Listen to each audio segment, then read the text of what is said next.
Hi, I'm Dave Epstein, and welcome to this edition of Growing Wisdom. Today we're going to talk about art in the garden.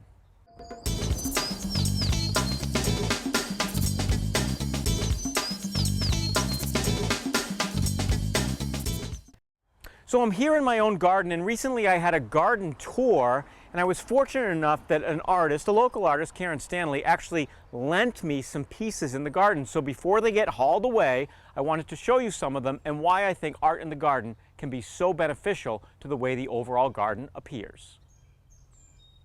So the first piece we're standing next to, she calls them steles, and they're of Celtic origin, and really the point of this discussion is about how you place art. So this is a very long and narrow, or tall and narrow piece. So what's great about this particular stele is we've placed it next to sunspire magnolia. So this particular variety of sunspire is recently installed, and it's a very tall and narrow plant. So if you're looking for something that's going to stay tall and narrow and flower, sunspire is a good choice.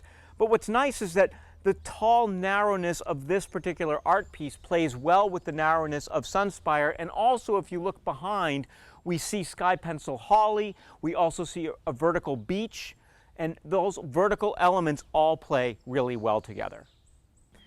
So the stone's a great look, but we can also go completely opposite of that, or somewhat opposite, and put in something made of metal. So what I like about this particular piece is the blue. So there's really nothing that's that color in nature, so it really pops out.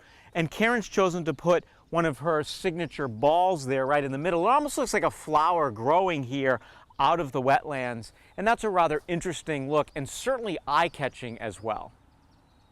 So art doesn't have to be necessarily something you get from an artist. Here we have an old bell, and you can see this is a wind chime, so we've put this on the pine tree. So it adds an artistic element to the garden, and also during the wind, a little bit of sound, which is always nice in the garden. You might want to add something to your garden, such as this little Buddha. Gives this quiet area of the rock garden a very restful feeling.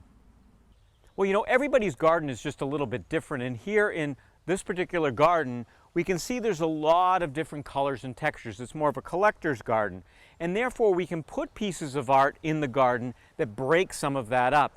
Art can be anything you want it to be. For example, there's a bird feeder over my shoulder, which is kind of like living art. The birds go to it. It's a static object. It sits all winter long, and it does add something very different than a plant to the garden. There's a fun pinwheel in the garden. There's also just a blue amorphous object, and there's other objects in the garden which kind of add a little bit of flavor to the overall feeling. By adding these small elements of art to the garden, you make the garden feel different. Without them, the garden would just be a collection of plants, but with them, the garden becomes something different. Give it a try at home. Try to find some objects. Perhaps you want to start collecting frogs or birds. Perhaps you want to collect taller pieces of stone, or maybe it's a collection of bird feeders. All of those will add an element of art to the garden and make your garden that much more special. For Growing Wisdom, I'm Dave Epstein.